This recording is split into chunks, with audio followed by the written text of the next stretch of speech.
Many of us are taught a very specific version of divine love.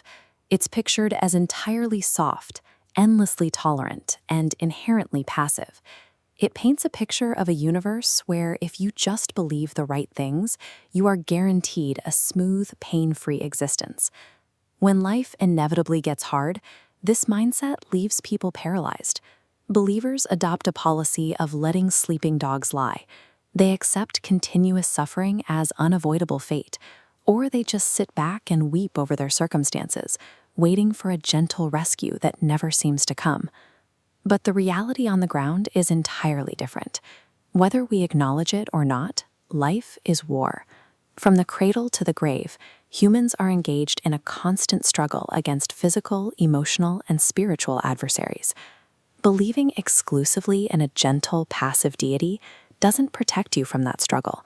It actually leaves you completely defenseless.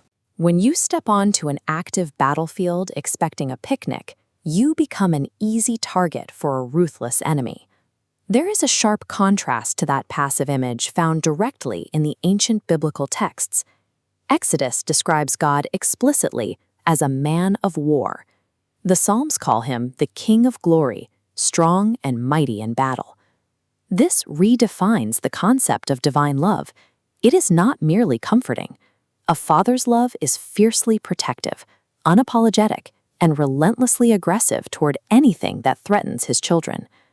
Instead of a defeated believer crying in the corner, the texts describe a creator who actively steps into the fray.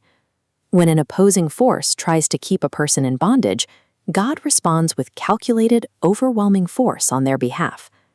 Internalizing this shift moves you from being a target of random attacks to an asset under the highest level of protection.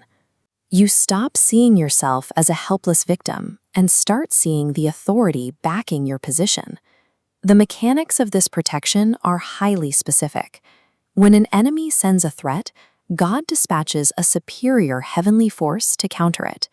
If a shadowy force is sent to devour you, the ancient texts say God sends forces from his own army to swallow it up entirely.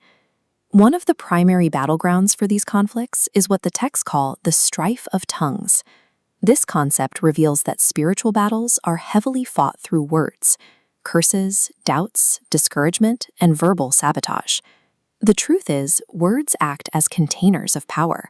So when a person constantly speaks words of defeat, fear, or impossibility over their own life, they are actively siding with the enemy. They are providing ammunition against themselves. To counter this, a specific tactic is required. You must aggressively reject the negative narrative.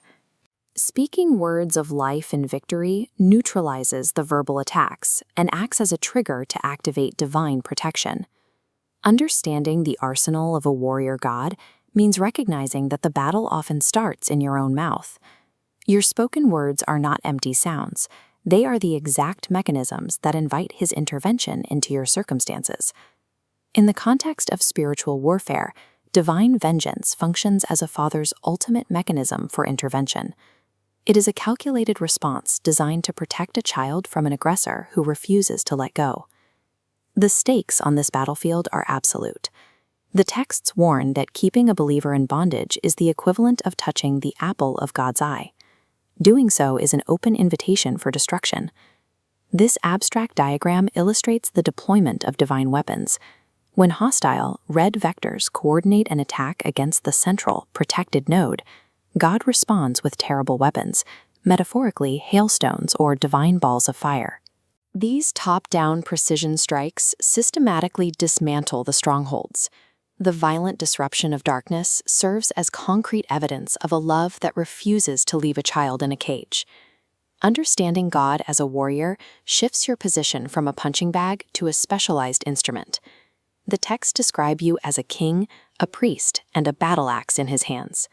But here we hit a massive paradox. The scriptures command believers to stand still and see the salvation of the Lord, while simultaneously stating that the violent take it by force. The resolution lies in the rules of engagement. True surrender does not mean giving up on life and letting the enemy win. It means stepping back from fighting in your own inadequate human strength, so the ultimate warrior has the space to step forward. In the strict economy of spiritual warfare, total surrender to God is the most aggressive tactical maneuver against an opposing force. When a person internalizes this, their entire posture changes. They live empowered and unflinching in the face of attacks. They no longer panic at the sight of an adversary because they know exactly who is handling the fight. This posture demonstrates what it means to be more than a conqueror. By identifying your position with a superpower that supersedes all others, the outcome is determined by his strength rather than your own efforts. Look at your own life. Identify that one seemingly impossible battle you've been losing for years. Make the decision today to stop fighting it in your own exhausted strength and let the warrior God take over the front line. Our greatest, most terrifying battles are already won the exact moment we place them in the hands of a God whose love is a weapon.